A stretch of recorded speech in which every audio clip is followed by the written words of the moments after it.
জানিয়ে দেব crime news update Bangla সংবাদ। শুরুতেই দেখবেন আজকের শিরোনাম। ডিবি কার্যালয়ের জন্য হয়ে গেছে ভাতের হোটেল, জাতিকে নিয়ে আর মশকরা করেন না, ডিবি প্রধান হারুনকে উদ্দেশ্য করে বলল হাইকোর্ট। বিক্ষুব্ধ নাগরিক সমাজের হুমকি, 24 ঘন্টার ভেতরে সমন্বয়কদেরকে না ছাড়লে পুরো দেশ ছারখার করে ফেলা হবে। ফাঁস হয়েছে ডিবি হারুনের গোপন ভিডিও, এবার সাবান সোডা ছাড়াই ইলিয়াস হুসাইন ধুয়ে দিল হারুনকে। এতক্ষণ শুনছিলেন শিরোনাম, এখন বিস্তারিত আলোচনা। কোটা সংস্কার আন্দোলনে 6 সমন্বয়ককে ডিবি কার্যালয়ে তুলে নিয়ে গিয়ে তাদের খাবার খাওয়ানোর ছবি প্রকাশ করাকে জাতিসংঘে মশকরা বলে মন্তব্য করেছে হাইকোর্ট। বৈষম্য বিরোধী ছাত্র আন্দোলনে আটক হলে 6 জন সমন্বয়ককে অবিলম্বে মুক্তি দিতে এবং দেশের বিভিন্ন স্থানে আন্দোলনকারীদের উপর গুলি না চালাতে নির্দেশনা চেয়ে রিট করা শুনানিতে গতকাল রাষ্ট্রপক্ষের উদ্দেশ্যে হাইকোর্টে মন্তব্য করে বিচারপতি মোস্তফা জামান ইসলাম ও বিচারপতি SM মাসুদ হোসেন দোলনের সমন্বয়ে গঠিত হাইকোর্ট বেঞ্চে বেলা 1:30টার দিকে এই রিটের পর শুনানি শুরু হয়। শুনানির এক পর্যায়ে অতিরিক্ত অ্যাটর্নি জেনারেল মোহাম্মদ মেহেদী হাসান চৌধুরী বলেন, টিভিতে দেখেছি এই 6 জন সমন্বয়কে কাঁটা চামচ দিয়ে খাবার খাওয়ানো হচ্ছে।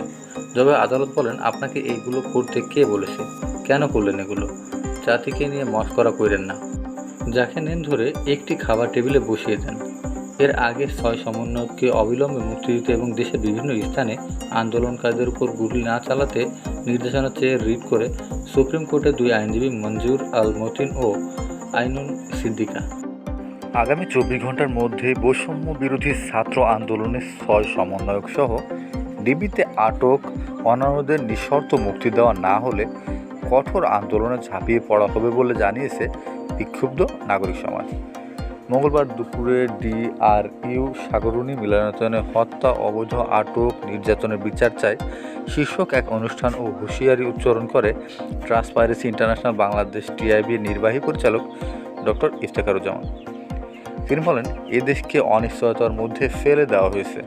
কোটা সংস্কার আন্দোলনের ঘটনায় আমরা ব্যর্থতার পরিচয় দিয়েছি। আমি নিজে বিব্রত বোধ করছি।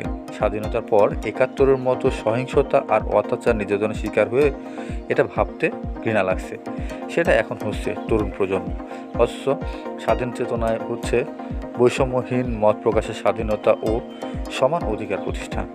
এটা করতে না পারায় দায় আমাদেরই নিতে হবে। তিনি বলেন, ইতিহাসে 1952 সাল, 1969 সাল, 1971 ও স্বাধীনতার পরবর্তীতে তরুণ প্রজন্মরাই এগিয়ে ছিল। আজকের কোটা বিরোধী আন্দোলনের মাধ্যমে তরুণরাই এগিয়ে এসেছে। ইতিহাস বলে দেয়, তরুণ শিক্ষার্থীরা হচ্ছে অজেয় শক্তি। যে অজেয় শক্তিকে হারাতে ব্যর্থ হয় বড় বড় শাসক। আমরা আশা করেছিলাম সেটি সরকার বিবেচনায় নেবে, কিন্তু তারুণ্যের ন্যায্য আন্দোলনকে ভিন্নভাবে দেখা হয়েছে। আন্দোলন ঘিরে সব কিছুর দায় সরকারকেই নিতে হবে।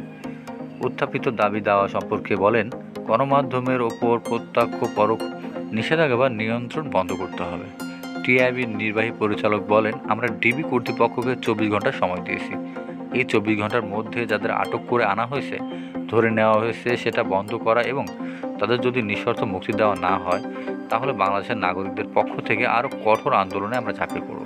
তিনি বলেন, আজই ডিবি কার্যালয়ে যাওয়ার কথা ছিল, সেই কর্মসূচি স্থগিত করে সভা থেকে এই আলটিমেটাম দেওয়া হলো।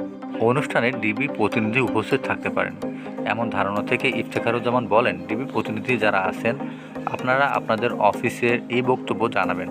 এর আগে নিরপেক্ষ প্রতিষ্ঠাতা ও মানবাধিকার কর্মী শিরিন হক বলেন, আমরা আজ অনুষ্ঠান শেষে ডিবি কার্যালয়ে যাব। আমরা তাদের সঙ্গে দেখা করার জন্য চেষ্টা করব। তিনি বলেন, গণস্বাস্থ্য নগর হাসপাতালে 3 সমন্বয়ক ভর্তি ছিল, নাহিদ ইসলাম, আসিফ এবং আবু বকর। যেদিন ওদেরকে নিয়ে যায়, ওরা কিন্তু চিকিৎসাধীন অবস্থায় ছিল। আগে থেকে ডিবি, SB, NSI এবং DGFI এর লোকজন হাসপাতালে গিজগিজ করছিল।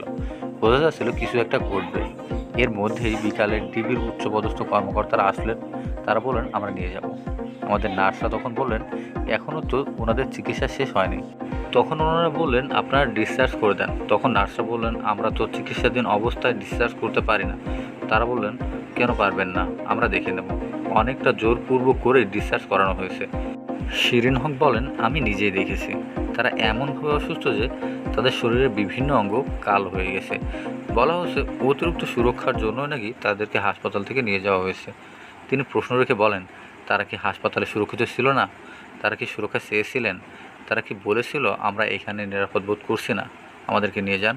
তিনি বলেন, তারা এখন এতটা সুরক্ষিত যে তাদের শিক্ষকরা দেখতে গিয়েছিল কিন্তু দেখা করতে পারেনি।